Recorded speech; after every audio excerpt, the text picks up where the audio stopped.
Are you embarrassed to be from Tennessee? Not at all, Senator. I am from Tennessee, grew up as a public school kid in Tennessee. But you were embarrassed to have the Tennessee flag. That's not it at all, Senator. Okay. You have a history of lying to your professional colleagues, don't you? That's not true, Senator. Okay. Do you know a former public defender named Stephen Shankman? I knew him to a degree. I'm not sure we ever had any cases together. I knew who he was, yes. Well, in a private email, not meant for public consumption, to another one of your professional colleagues, this is what Mr. Shankman said, talking about your lying. He said, "It is unfortunate that this is not the first, second, third, or whatever occasion that this sort of thing has occurred.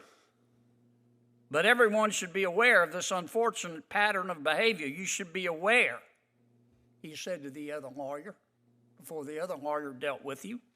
"Your client should be aware, and you should proceed with extreme caution." Was Mr. Shankman lying?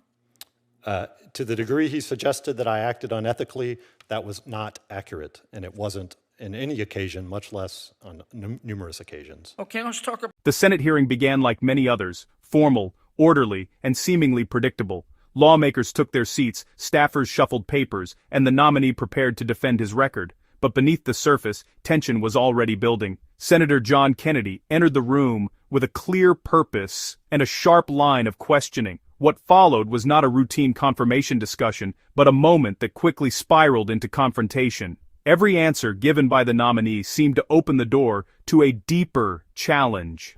The atmosphere shifted from procedural to personal within minutes. Observers could sense that this hearing was about more than qualifications. It was about credibility, memory, and truth, under oath. Kennedy's tone was calm, but his questions carried weight. Each one was designed to test consistency and honesty. As past statements were read aloud, the room grew noticeably quieter. The nominee's attempts to clarify only intensified the scrutiny. What might have been dismissed as minor controversies suddenly took on national significance. Allegations of dishonesty hung heavily in the air. References to emails, complaints, and past cases raised uncomfortable questions. The exchange moved rapidly, leaving little room for rehearsed responses. Senators and viewers alike leaned in as the stakes became clear. This was no longer just about judicial philosophy. It was about whether the committee was being told the full truth. Kennedy pressed forward without hesitation. The nominee's repeated denials created a growing sense of disbelief. Sarcasm entered the exchange, signaling how far the hearing had escalated. What unfolded felt less like a hearing and more like a courtroom cross-examination. The tension... Thank you, Mr. Chairman. Mr. Ritz, you are a political activist, aren't you?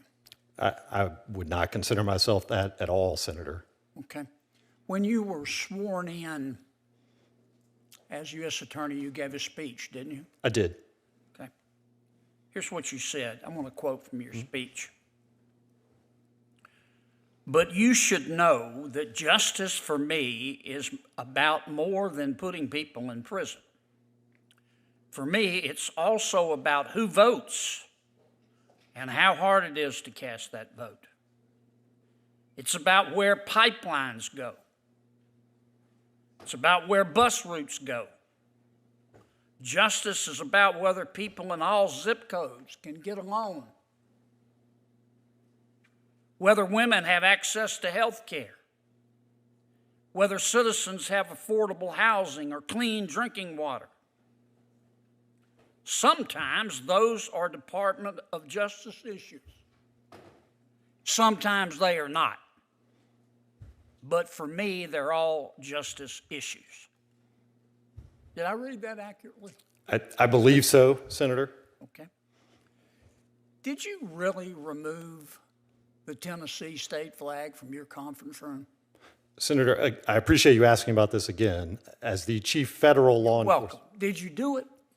So I felt it was fundamentally inappropriate when I gave press conferences and similar statements to the public to indicate or suggest somehow that I spoke for the state, which I don't under our system of federalism. Are you embarrassed to be from Tennessee? Not at all, Senator. I am from Tennessee, grew up as a public school kid in Tennessee. But you were embarrassed to have the Tennessee flag. That's not it at all, Senator. Okay. You have a history of lying to your professional colleagues, don't you? That's not true, Senator. Okay. Do you know a former public defender named Stephen Shankman? I knew him to a degree. I'm not sure we ever had any cases together. I knew who he was, yes. Well, in a private email, not meant for public consumption, to another one of your professional colleagues, this is what Mr. Shankman said, talking about your lying. He said, "It is unfortunate that this is not the first, second, third, or whatever occasion that this sort of thing has occurred. But everyone should be aware of this unfortunate pattern of behavior. You should be aware," he said to the other lawyer, before the other lawyer dealt with you. "Your client should be aware, and you should proceed with extreme caution."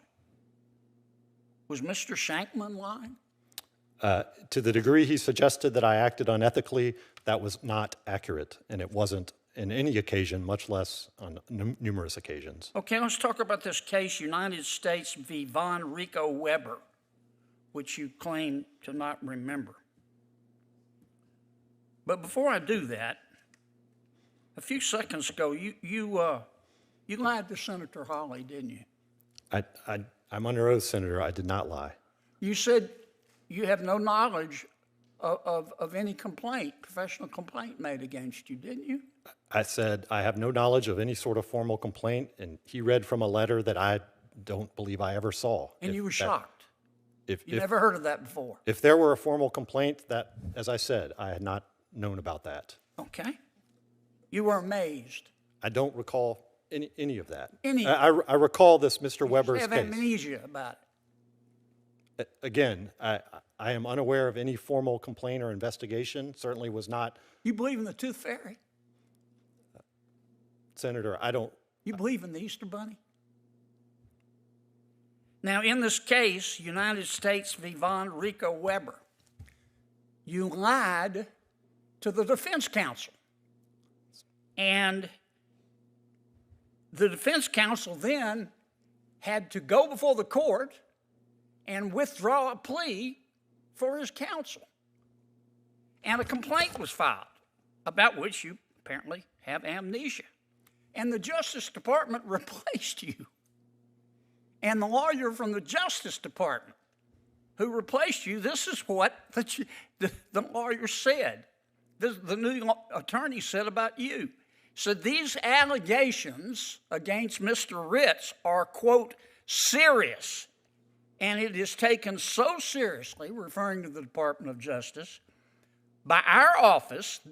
That is one of the reasons I'm here, and Mr. Ritz will be more than likely be taken off this case because of those allegations. End quote. You lied to Senator Hawley, didn't you? I didn't lie to the defense counsel in that case. I didn't lie today, Senator.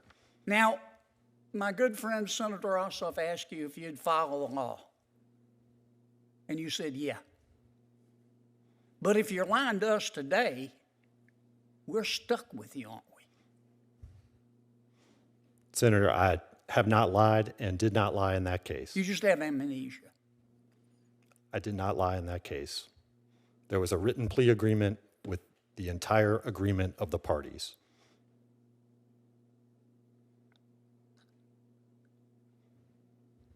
If you believe that, you believe Elvis is alive and running a small bait stand on Lake Erie.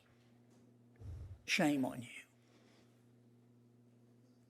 Mr. Ritz, I asked our staff here who review all sorts of nominees' qualifications and backgrounds, how it would be possible that someone could file a complaint against someone and they didn't know it.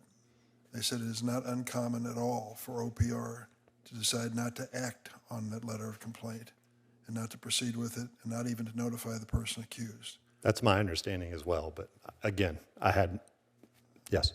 We think that's a fact. So this notion about amnesia or whatever it may be, it is credible, at least possible, that exactly as you portrayed it, they never notified you.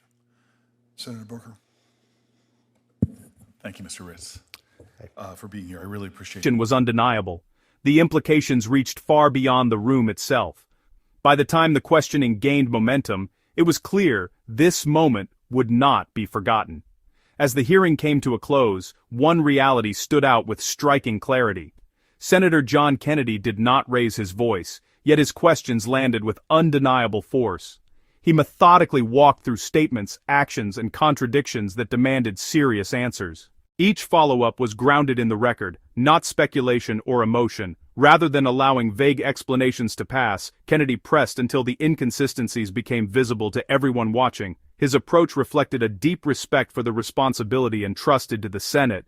Judicial nominations are not ceremonial, they are permanent decisions with lasting consequences. Kennedy treated that responsibility with the gravity it deserves. He reminded the room that honesty under oath is not optional, it is foundational.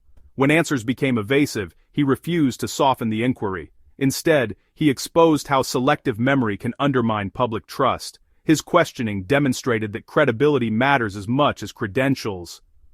The hearing showed why rigorous oversight is essential in a system built on checks and balances. Kennedy did not attack personalities, he challenged facts and accountability. By doing so, he gave voice to concerns many Americans share about transparency in government. His persistence ensured that serious allegations were not brushed aside. The nominee was given every opportunity to explain, yet the record spoke loudly on its own. Kennedy's role in this exchange reaffirmed the Senate's duty to protect the integrity of the justice system. This was not about politics, it was about standards. The public expects judges and prosecutors to be truthful, consistent, and beyond reproach. Kennedy made it clear that anything less is unacceptable. His firm but measured approach set a benchmark for future hearings. It reminded nominees that past actions and words will be examined carefully. The confrontation reinforced the idea that accountability is a safeguard, not an obstacle. In moments like this, leadership is defined by courage to ask uncomfortable questions. Kennedy displayed that courage without hesitation. The hearing ended, but the message remained clear. Integrity is not negotiable, and the Senate will not ignore it.